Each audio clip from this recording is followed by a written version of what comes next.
It's not just another Monday night football. This one carries a weight that the scoreboard won't show. Tonight, the Chicago Bears walk back into FedEx Field, the same place where everything fell apart last season.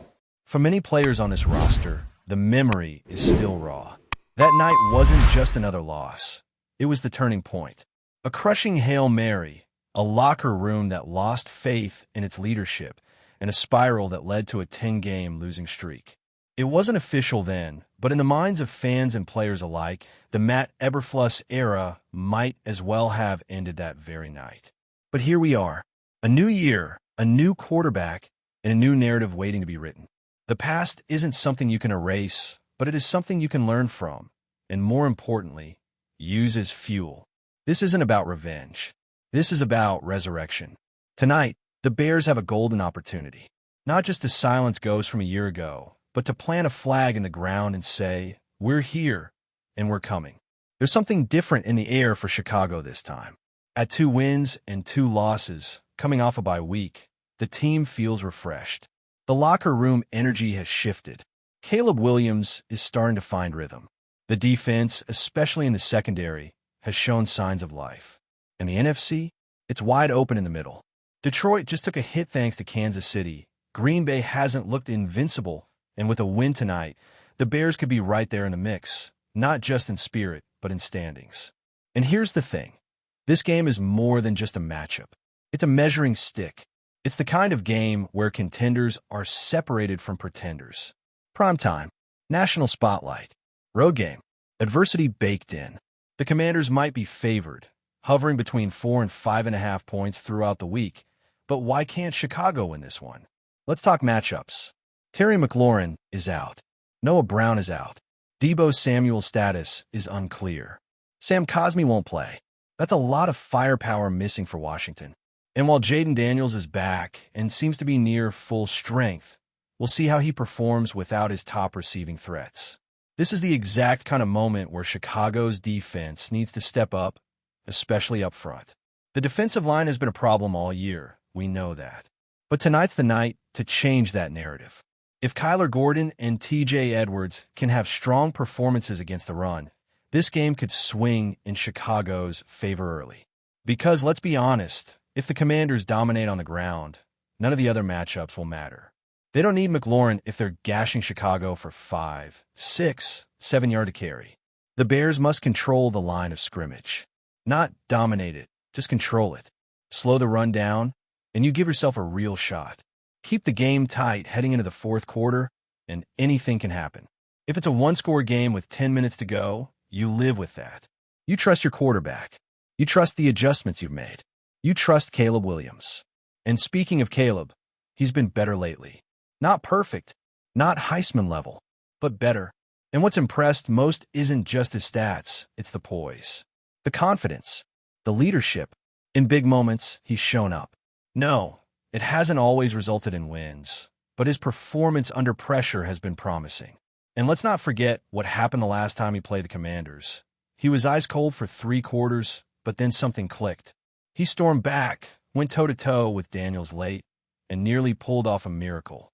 That game was lost because of other things. Poor coaching, bad execution on defense, questionable play calling. But Caleb gave them a shot. And tonight, he's got a chance to flip that script. Weather could play a role. There's a decent chance of rain throughout the game. That could make things tricky in the passing game, which puts even more emphasis on the Bears' run game. Can they find something on the ground?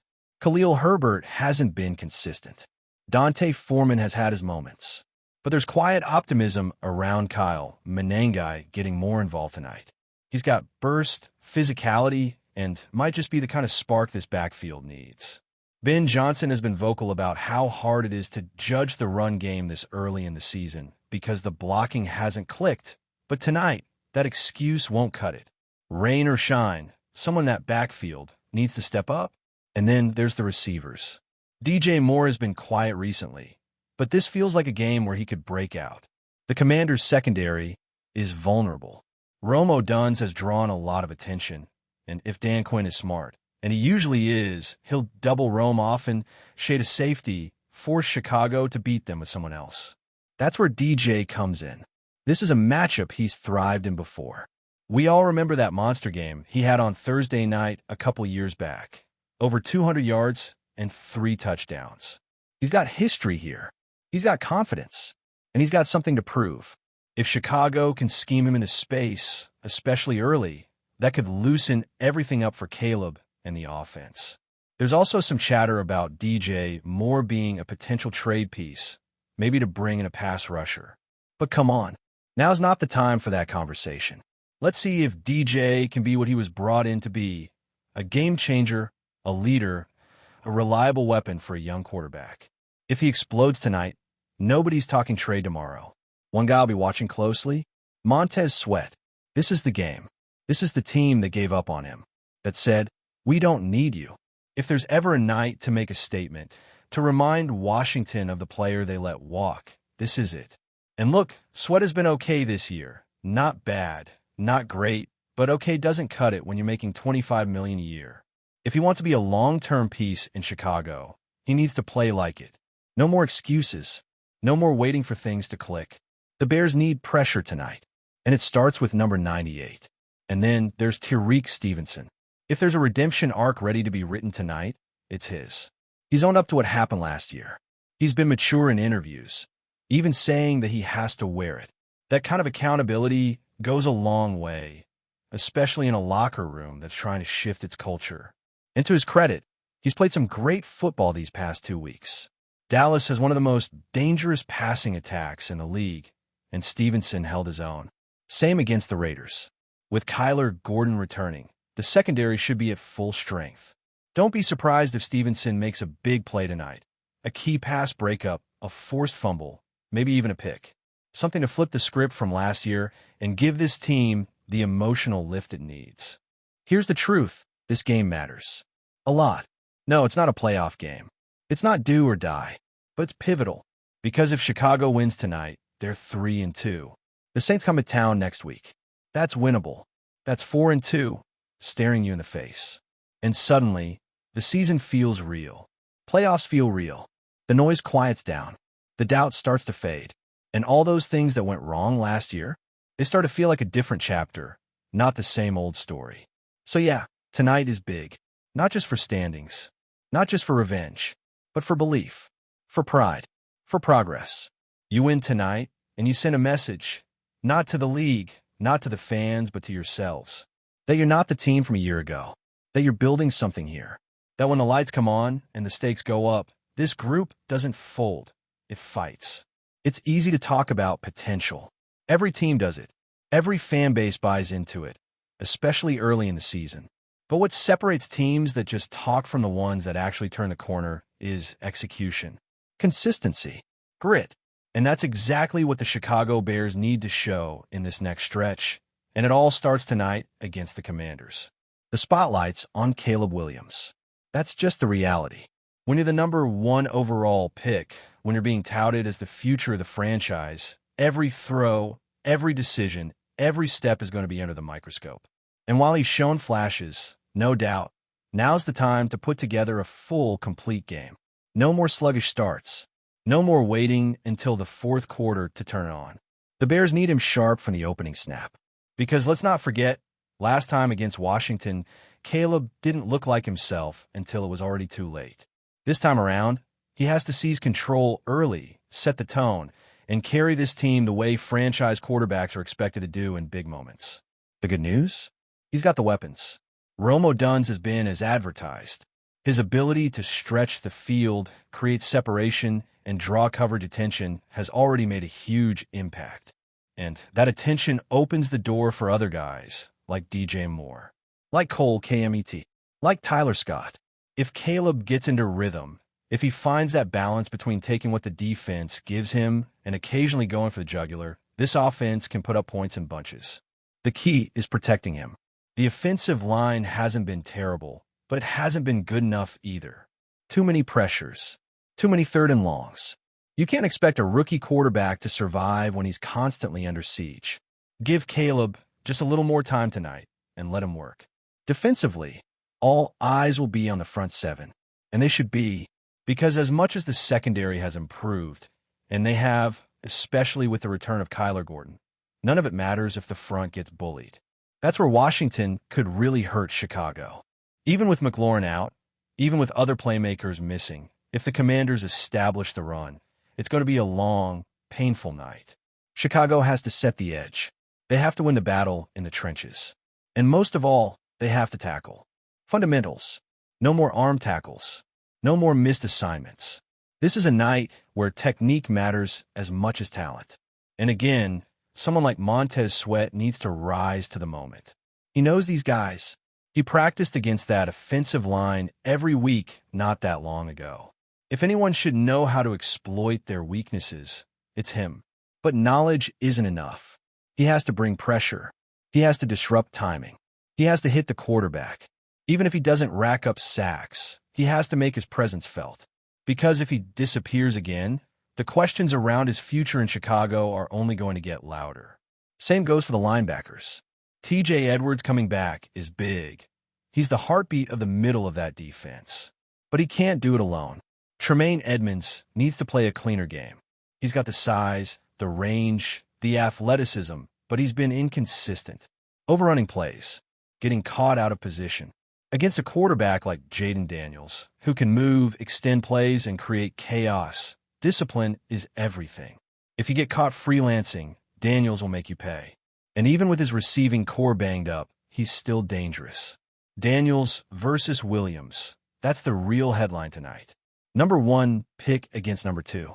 Two quarterbacks, they're going to be linked for the rest of their careers, whether they like it or not.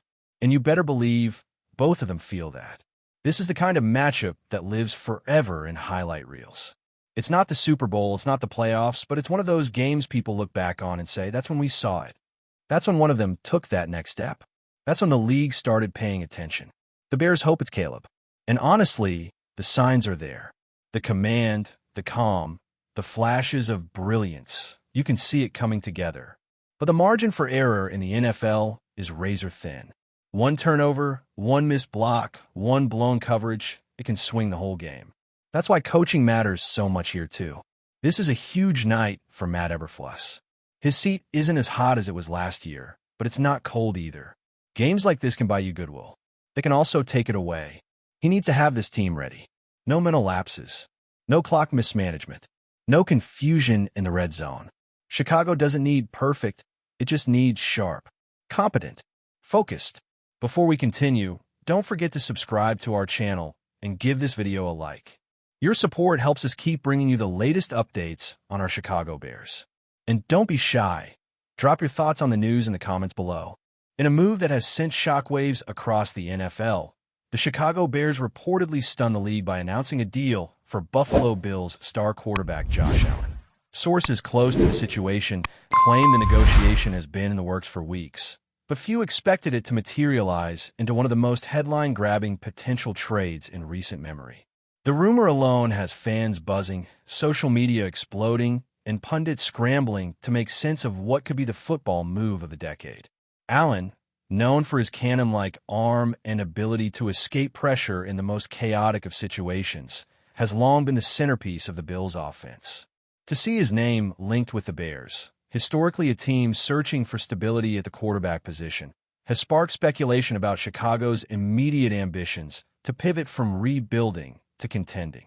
Analysts are already debating how Allen's unique skill set would mesh with the Bears roster, which boasts a combination of young talent and veteran leadership hungry for a breakthrough season.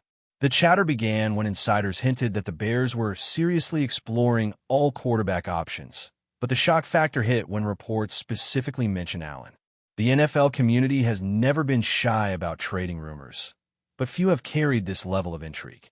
Fans are flooding forums with wild theories about draft picks, salary cap gymnastics, and the domino effect such a trade could trigger across the league. The Bills, on the other hand, are reportedly evaluating the potential of retooling their roster around another emerging star or a high-profile acquisition, though details remain murky.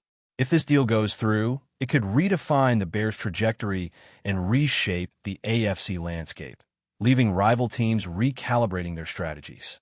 The mere possibility has already sparked comparisons to some of the NFL's most daring trades, and whispers suggest both sides are keen on finalizing something before the season gains full momentum.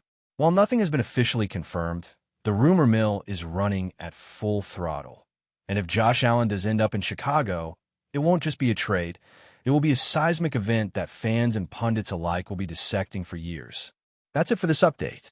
If you enjoyed the video and want to stay updated with exclusive news about our Chicago Bears, be sure to subscribe to our channel and hit that like button. We can't wait to hear your thoughts in the comments. See you in the next video.